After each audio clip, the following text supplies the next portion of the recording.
I am miserable. I am hating my life. I am hating my practice. I just want nothing to do with anything. And I just blurt out, maybe the person that needs to be fired is me.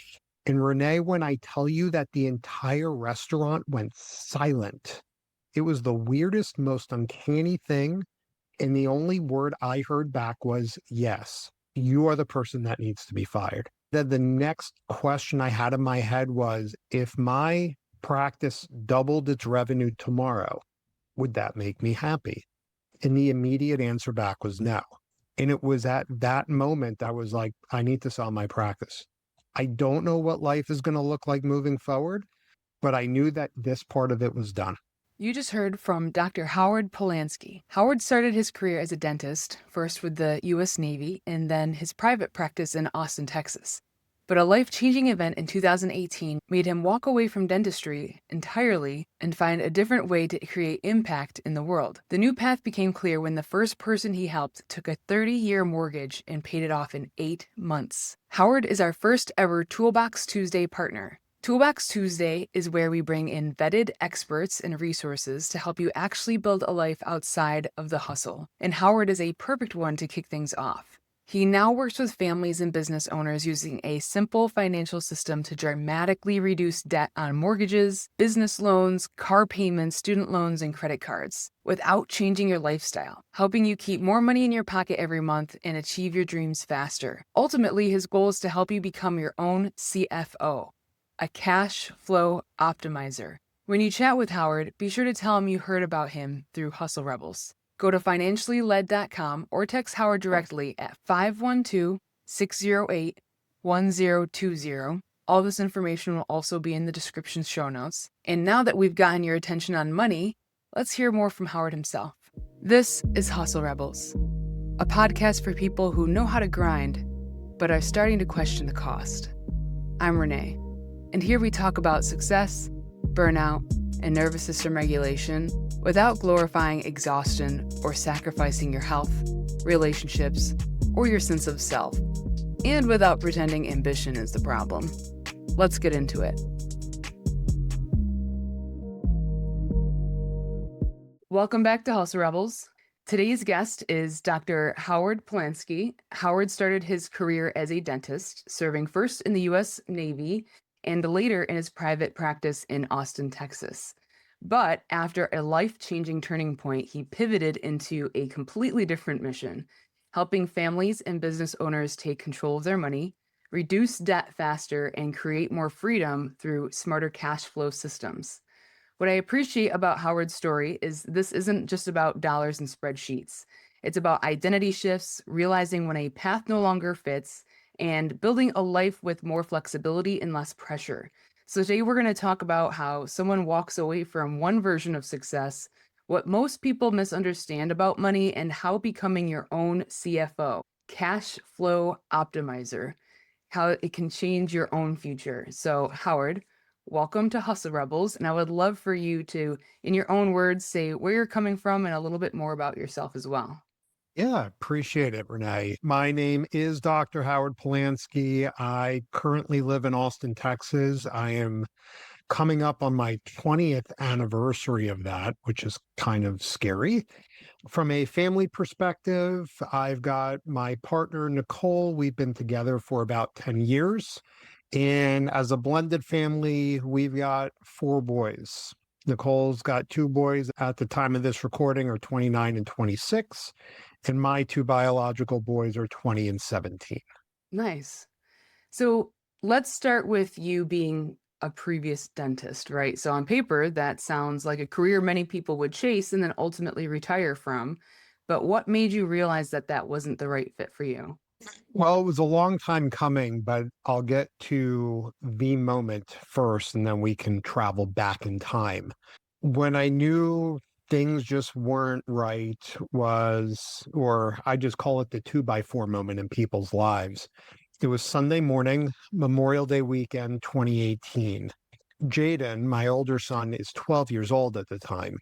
I'm sitting next to his bed. He realizes I'm there and he says, "Dad."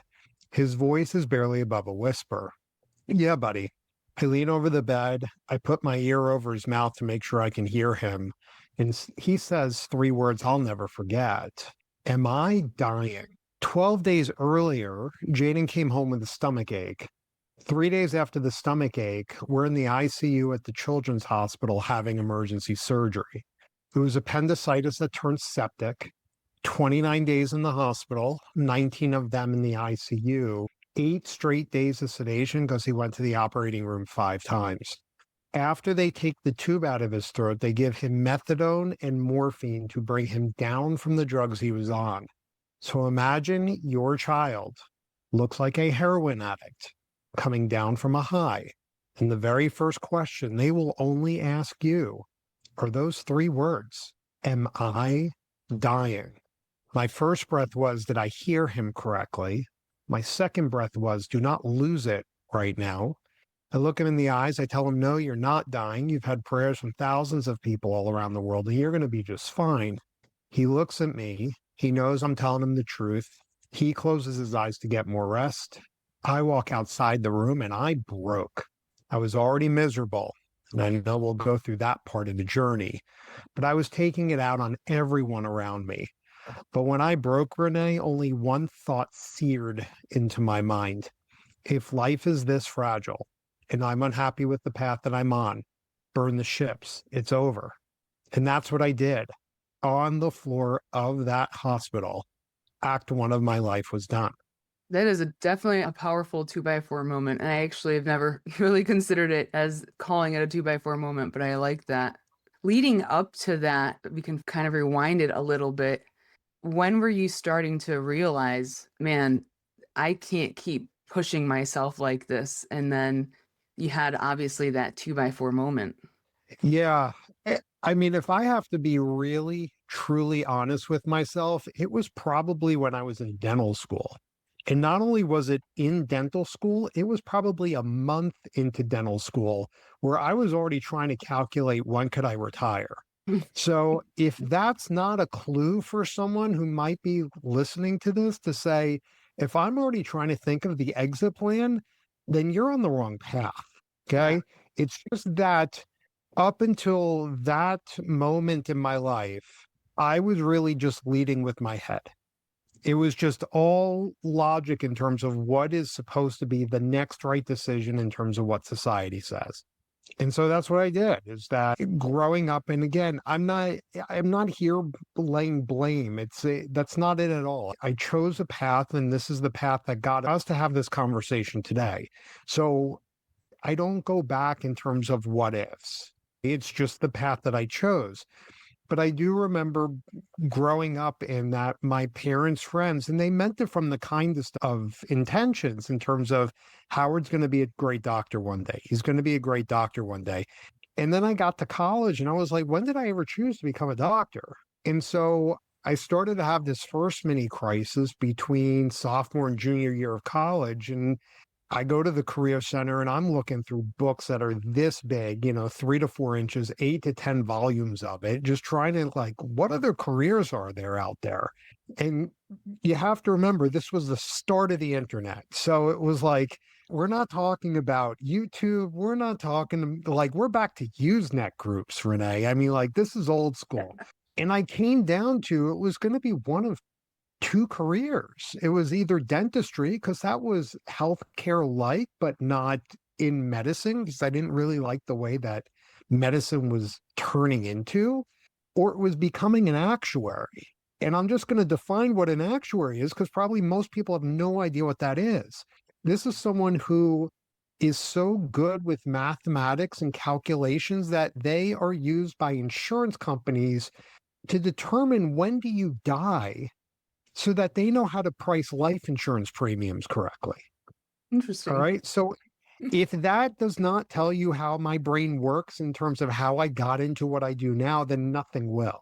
Now I can understand how you got into where you did. Yeah, it It's makes one more of those, sense. yeah, numbers have always come easy to me.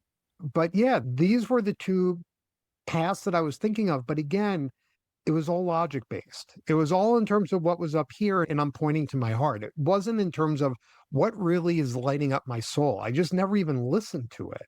Hmm. Interesting. Well, how much do you think was part of the burnout versus you just searching for a deeper purpose or a deeper meaning to your life? Oh, a tremendous amount of it was burnout just because, again, this was the path that I chose. And there was a part of me that was just this struggle of, well, just keep doing it. It's what society thinks is the right thing that you should do. You have doctor in front of your name. And I would just joke with patients, Renee. I mean, I would tell people, you know what the difference is between you and me? I was just stupid enough to keep going in school. That was it. Like, I could care less in terms of the doctor thing, honestly. It just wasn't that it didn't satisfy my ego at all. But it was just one of those that, like, in order to be able to practice, I now had to have doctor in front of my name. But the burnout, there's a couple different ways to explain the burnout. You've probably heard of the 10,000 hour rule. It sounds familiar. There is a certain skill that you're doing and you've put in 10,000 hours or more, then at that point you should be a master at that skill. Okay.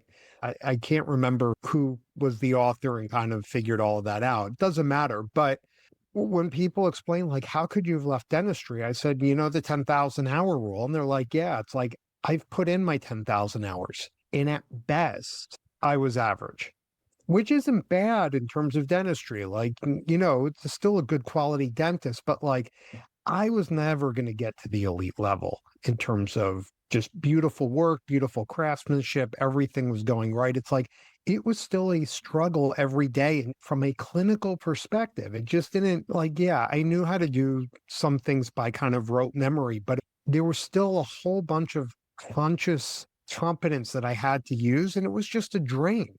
That's part one. Part two of this is that I would get to my own practice. As soon as I stepped through the door in the morning, I was exhausted.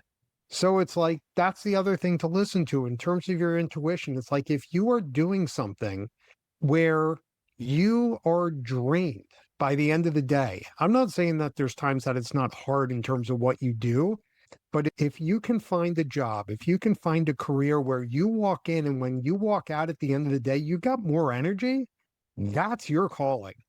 That is your unique ability. Just lean into that. Because for me, it's kind of like spreadsheets. For someone else, it might be dog walking. And like, if you just got so much energy because you're dog walking, then keep doing it. That's just your unique gift. So that was part two of it. But the third part, and this is a story that I rarely share. So I sold the practice. The thing happened in May of 2018 with my son. Sold my practice in July. It was October, November 2017. And I'm with Nicole at a restaurant that, Renae, it was so loud in there. We were sitting next to each other and you could barely have a conversation. Okay. She was on my left shoulder and you could barely hear each other. It was that loud. And I am just depressed. I am miserable. I am hating my life. I am hating my practice. I just want nothing to do with anything. And I just blurred out, maybe the person that needs to be fired is me. And Renee, when I tell you that the entire restaurant went silent, it was the weirdest, most uncanny thing. And the only word I heard back was yes. Like, yes, you are the person that needs to be fired. And then the next question I had in my head was, if my practice doubled its revenue tomorrow, would that make me happy? And the immediate answer back was no. And it was at that moment I was like, I need to sell my practice. I don't know what life is going to look like moving forward, but I knew that this part of it was done. That's so interesting. You said so many great things. I was like processing through all of the things I wanted to take note of, and I'm probably even going to forget the majority of them, but the biggest one is I wanted to mention the signs of the burnout. And a lot of people skip over them because we don't, as hustlers, you just think you need to push through, right? And a lot of people, you touched on one thing that I want to make sure people are listening to is if you are already waking up for your job exhausted and you get into your car and you're like, I don't even want to go to my job because I'm already too tired to even work this day. That is a strong indication that something needs to change. Whatever it is, that is a very strong indication that something within your job, within your occupation, within your career needs to change. And I think people forget that. The other thing is the loudness. I can relate to that because I had a really interesting experience when I was in my brain spotting training. I'm a brain spotting practitioner, and when we were doing our training, we had to practice on each other. And I had a very similar experience. It was so bizarre. And it's very difficult to explain. It was like the whole room was just getting louder and louder and louder as I was processing through what I was doing. And then all of a sudden, it was like silence, and I got my answer to whatever I was processing through. It is really interesting how burnout and stress can, I guess, kind of a manipulation of our mind and our thoughts, and how it's like the auditory response. It would be a really interesting thing to do some research based off of how that can affect it. I'm glad you shared that because I feel like that's something that might make you feel like you're going crazy, right? But I feel like that's something that probably a lot of people have experienced before. What was the moment where you were just like, I can't keep doing this the same way anymore. I need to change, and this is what I'm going to do now. And then obviously you became cash optimizing and helping people in the way that you're doing now. But when was that pivot? So November in that restaurant, everything just goes silent. The practice is for sale. And then when everything happened with Jaden, that was the moment of, I will literally just burn my practice down. I just don't care at this point. It was nice to be able to sell it, recoup some investment from it, blah, blah, blah. But the next year, like when I finally walked away from dentistry, the next year was torture. It was torture just because I had, now the identity is stripped in terms of, and someone asked, so what do you do? And I was just like, I do nothing. I mean, it was just this weird, like, I didn't know what to tell anyone. And that silence was deafening because the scariest place to sit, Renee, is just with your own thoughts. But there was also a part of me that understood in terms of like the stress of everything around dentistry. Not only are you in healthcare, not only are you a doctor, but now you're running a business. So you've really got like two different hats that you're wearing. I just needed for my nervous system to be able to calm down again and get back to some sort of baseline. And with that space, eventually something would come up that would fill the space, because in any sort of vacuum, there's stuff that wants to move into there.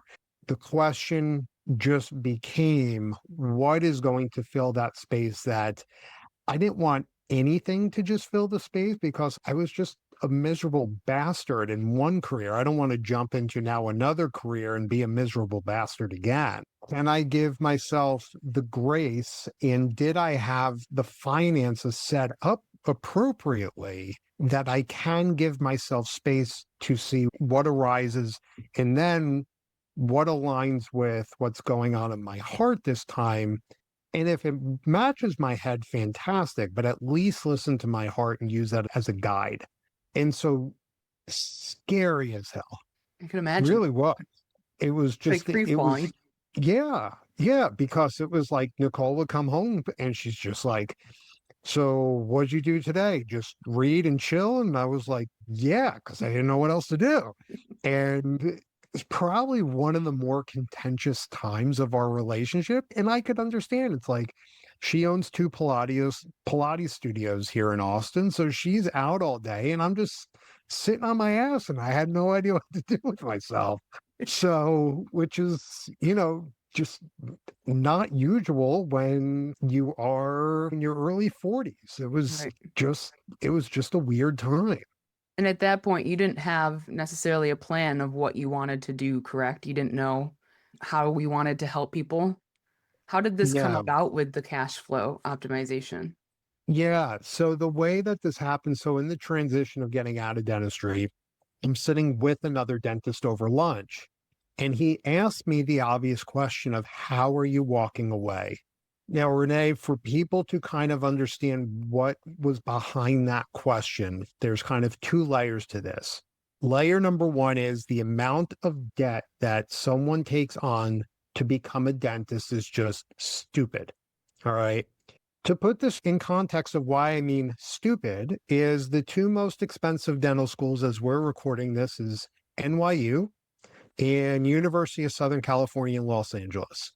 And they tell the incoming class for the next 4 years, expect to take out $800,000 in student loans. That is wild. That's just for the 4 years of dental school. I'm not talking college. I'm not talking if you want to specialize, because that's going to be anywhere from 2 to 6 more years after that. I'm not talking in terms of buying into a practice or starting a practice or a house or cars or your spouse and all of their loans, just those 4 years. That is so wild. For the average dental school right now, it's closer to about $400,000. Still a crap ton. Okay. So that was part one of the question. Part two of the question, which I didn't know until he mentioned it a couple of years later, this dentist was going through a double divorce. Usually the question is, well, I know what a divorce is. What's a double divorce? Not only was he getting divorced from his wife was also a dentist and owned the practice 50-50. Oh no, double whammy. Yep. So he had money bleeding out of every orifice imaginable. And I make one dumb comment to him. I said, I kind of figured out how to make money move. He gives me that Scooby-Doo look. I tried to explain what I was doing that day. I just didn't do a good job. And a few weeks later, I get the next statement in the mail for my house payment. I take a picture of it. I send it to him literally as a joke. And I said, hey, take a look at this. My house payment was $24.19. And all he can write back is, I see it. I still don't understand what you're doing. I'm buying a condo next month. Will you teach me? Well, he paid off that condo in 8 months instead of 30 years. And so he tells his business partner, I tell a friend of mine what happened. They become the next two people I help. And now I listen to my heart instead of my head. And it says, this is the way that you're supposed to help people. It's not dentistry. It's teaching people what I call the new rules of finance and the system around it so that they can get to their freedom sooner. Renae, however you define freedom for yourself, that's not for me to judge, not for me to explain it to you, but whatever it is for you, how do you just get there faster than what you thought was the traditional way? That is so interesting. So a lot of people are grinding harder just to stay afloat, right? So how do you think that the hustle culture gets it wrong about money then, if we're just constantly trying to grind harder to get that freedom to stay afloat, when in reality we're just probably just above minimum, and you're like, no, there's a better way. Yeah. And I call it the financial hamster wheel. So the way that we are taught is I make X amount of dollars a week, a month, whatever it is. I make X amount of dollars a month. I want the next widget, service, product, and it costs Y. Does Y fit within my budget of X? That's usually the way that people do it, because people are trained in terms of thinking of payments.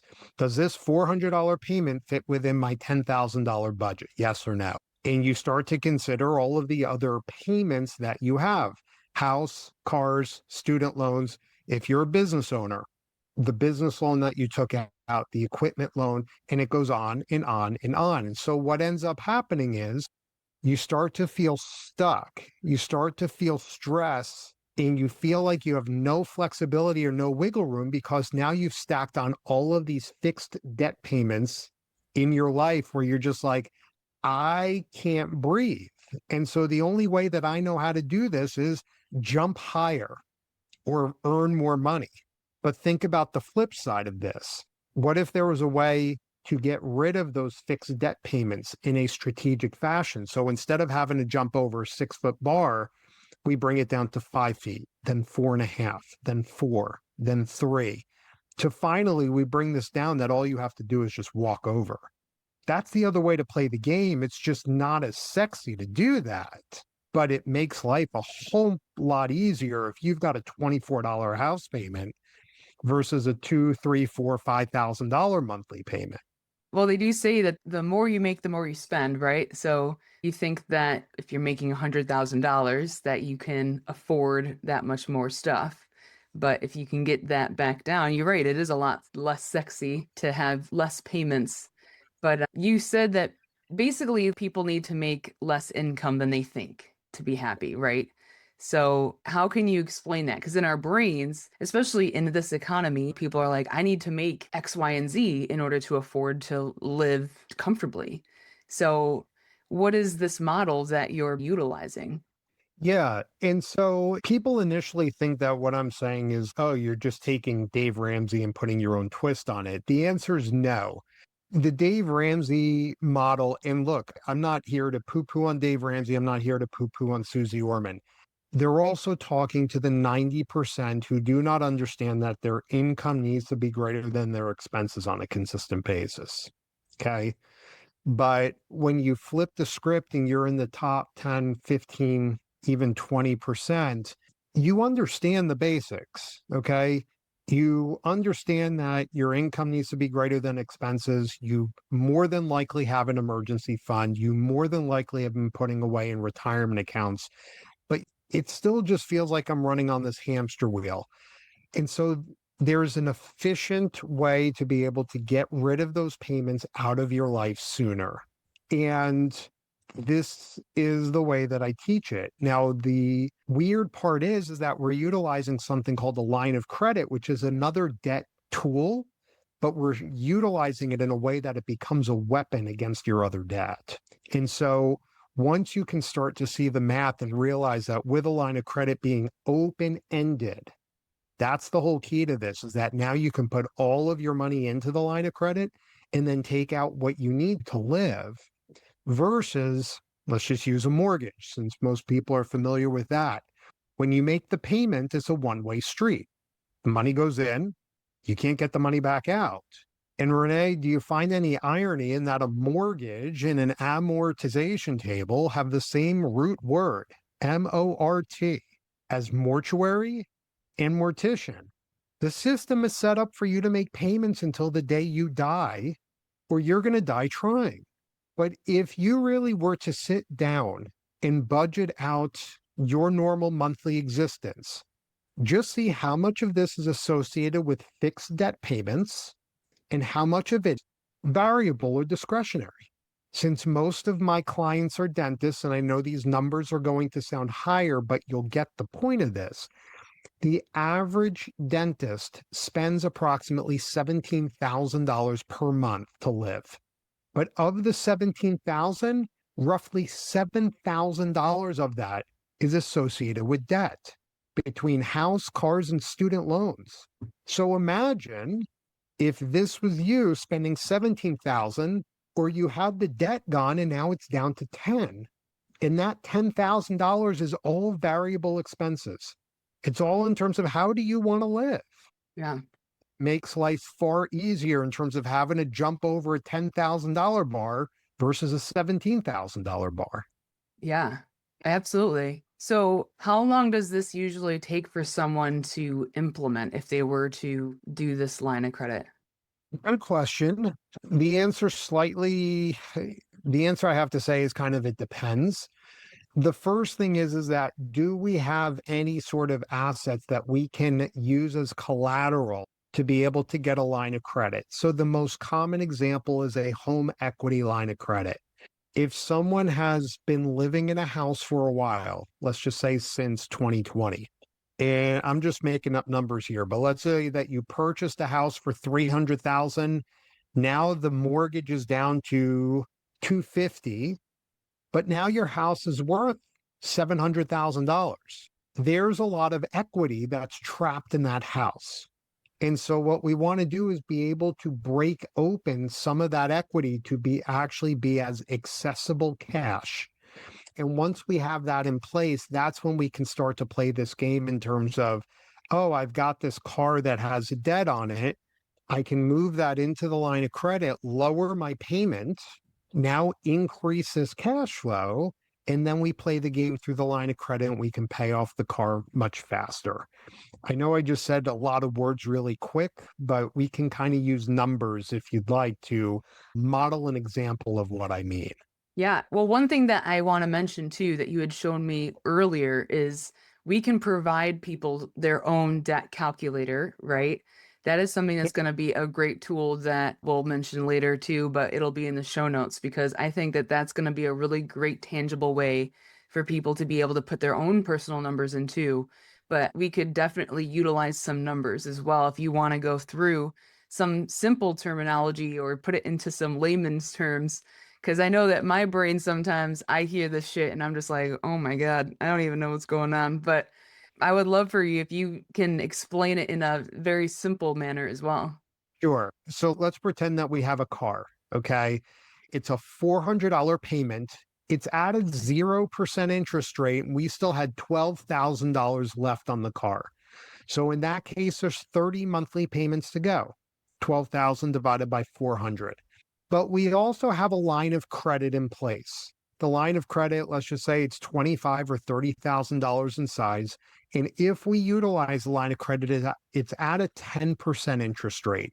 So in this example, we're going to move that balance of $12,000 onto the line of credit. So what happens? Well, there's two things that happen. Number one, the $400 payment goes away. Okay. It's now poof, it's gone. We quote unquote paid off the loan. But now the alarm bells are going off in people's heads. My payment was at a 0% interest rate. Now I moved this balance onto the line of credit. Now I will be paying interest and it's at a high interest rate. Why would I do this? The reason why is because you don't pay an interest rate. You pay a payment. And so what I mean by that, Renae, is that just because your car was at a 0% interest rate does not mean it's a $0 payment. There's still an outflow of cash every 30 days. But when we utilize a line of credit, the only thing that you owe is just the interest that's accrued over those 30 days. And so a $12,000 balance that stays $12,000 for 30 straight days at a 10% interest rate, the only thing you would owe is $100. And so let me ask you, if it was a tight month for whatever reason, which would be easier to pay, 400 or 100? Definitely at the 100. Right. And so just by doing this, we've now increased our cash flow $300. All right. Then stage two, and this is where a podcast is not good for this, is well, we've got this $12,000 balance. How do we pay this off? That I could teach people later. But hopefully, just using those numbers gives people the mindset shift to say, oh, yeah, it's not about the interest rate. It's literally in terms of how much money is going out. And is there a way to shift how much money is required to go out? This is how we do it. Gotcha. And then you're just saving the amount that you have to expend during that particular month. Now it's making sense. Okay. The real thing is that with a line of credit being an open-ended tool is that we can utilize all of our income to help minimize actually how much debt we're paying and pay that off far faster. But that's the last thing. So sorry, what's your question now? No, well, I'm just curious with the interest. So it's increasing the 10% interest rate because people get so sucked in, say it is the car payment and they get into the 0% interest rate or especially like credit cards, right? They say you get the 0% APR for 12 months, 15 months, then you have the variable for God knows how long and you get sucked into that. What would you say to people that are like, well, now you have that 10% interest rate, that's going to tack on a certain amount of money if you don't pay that off. So where could this potentially go wrong? And how would you explain that to someone? Yeah, where this goes wrong, and this is part of how I help people because I do the whole analysis for free, because I don't want this being used in the wrong hands. All right. So there's four major risks to this, Renee. Number one is you have to have the cash flow. If income is not greater than expenses on a consistent basis, this does not work. Period. End of story. It's just math. Number two, people freak out about the interest rates. But I can just share and show example after example. It's not about the interest rate, it's about the actual payment that goes out.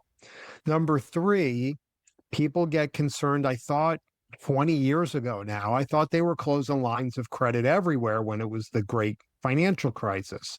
The answer is, yeah, not really. See, people were only hearing the headlines from Mace Bank and Hell's Cargo and Crank of America and Capital One. Why? Because they're the mega banks. They are going to be the ones that get the headlines, which is why I don't like working with them. I prefer to work with regional banks, community banks, credit unions. Number one, they're your neighbors. They know what's going on in the local economy. And number two, I've spoken to enough of those bankers over time to know that as long as you are being a good steward of your line, they left you alone. But now we get to the biggest fear that I have in terms of sharing this, and that is consumer behavior, that you raid the piggy bank. And so I've got an acquaintance, and I use that term very, very loosely. At one point, the husband was part of the Watch of the Month Club, and they had a car lease payment of $1,300 a month. Oh, wow. Okay. They were renting the car, they didn't even purchase it. Now, the family does just fine. I could care less what they do. But if you got them in a corner and you ask them, why are you spending on some of this stuff? It doesn't take long to get to the truth. To impress our circle of friends. See, the problem with that is that there is no end game to that. So if I showed this couple the system, they would start it, they'd raid the piggy bank, they'd come back to me and say, Howard, this doesn't work. I just look at them and say, no, you're just an idiot. You're an idiot that happens to make a lot of money, but you're still an idiot. And so you know you better than I know you. And if this idea of now having access to a giant wad of cash, your next thought is, well, I'm going to go buy my next Lamborghini, or I'm going to go buy my first Lamborghini, this is not for you. You are going to destroy how the system should work. You're not going to respect it. And yes, you can get in serious trouble if you don't have a modicum of discipline in terms of utilizing this. Yeah, it's definitely a great word of wisdom for sure. You need to know how to spend your money wisely and not want to keep up with the Joneses, I suppose. Correct. And I'm also not wanting people to live as paupers either. Okay. Because we've only got one life. I have had clients that have had heart attacks and strokes. And I'm just like, oh my God, that's the wake up call. And I have unfortunately had to get better at it. And thankfully, it's only two people. Some that tell me in terms of like, yeah, my brother-in-law who's got a gambling problem, I've got to help them. And oh, by the way, did I tell you about the back taxes that I owe? And it's like, no, if I knew about that, we would have never started this because this is going to go very badly, very quickly. But I've also had to take my own advice in terms of saying, don't delay.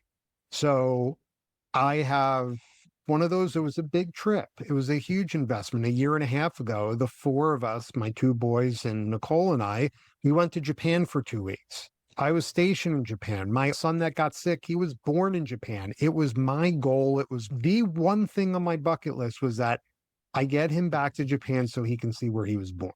Was it an investment? Hell yeah, it was. Was it worth every penny? Absolutely. And did I know how to pay myself back? That this was not a big deal in terms of what the cost was. Yeah. And so I have had clients that have been able to retire because of this.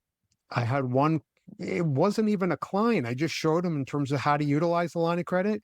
He bought a lake house that his family can use. He thought he was going to do that in 20 years from now. And he's able to do it now while all of his kids are still young. That's the point. Yeah.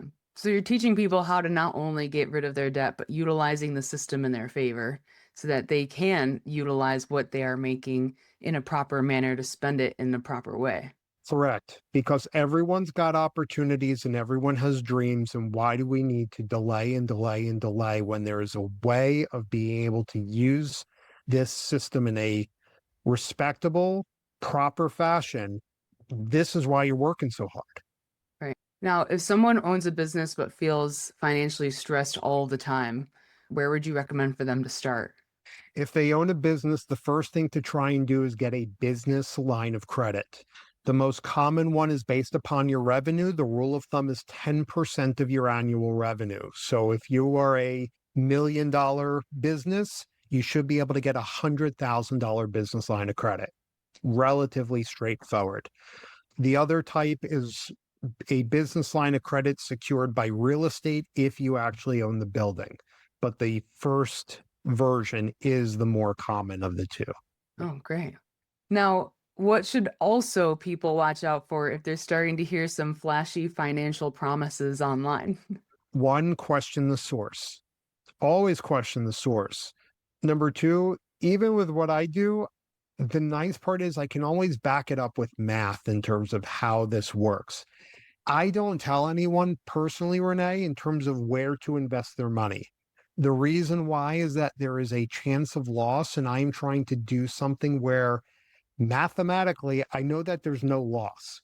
That's not to say that if you were a client of mine and we started and then you lost your job, I could not know that. But it's one of those things, as long as life is moving forward and usually on a day by day or week by week, usually people don't have massive traumatic events that happen, then the math is the math. And so that's why I love what I do is that like I can back it up with literally addition and subtraction. I can't tell you, oh, invest this money here and it's going to go up 20%. I have no idea if it is, or you're going to lose all of it. I have no idea.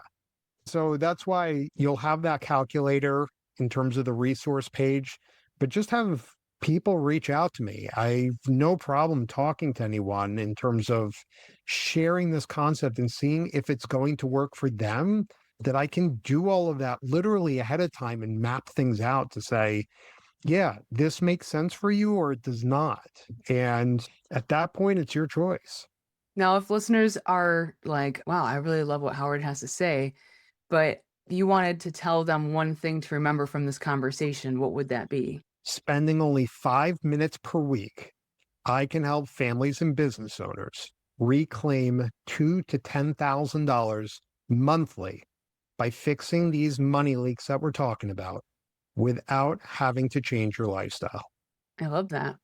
I feel like everyone should jump on that opportunity. It's like, I mean, I'm just going to be completely frank. I feel like everyone in this economy right now is just bitching about how they need to make more money and they need to find more money. I mean, I can't go a day without hearing someone complain about the gas prices, right? And they're leaking money, but then you hear the way that they're spending money at the same time. We are not taught how to spend our money properly. And it takes someone like you that just sat down with a bunch of numbers and is like, wait, there's a better way of doing this, that we're not just hemorrhaging dollar bills to people that frankly are just making money off of us hemorrhaging dollar bills. Do you have any final thoughts that you want to say? You'll have the calculator there. If you want, you can go to financiallyled.com.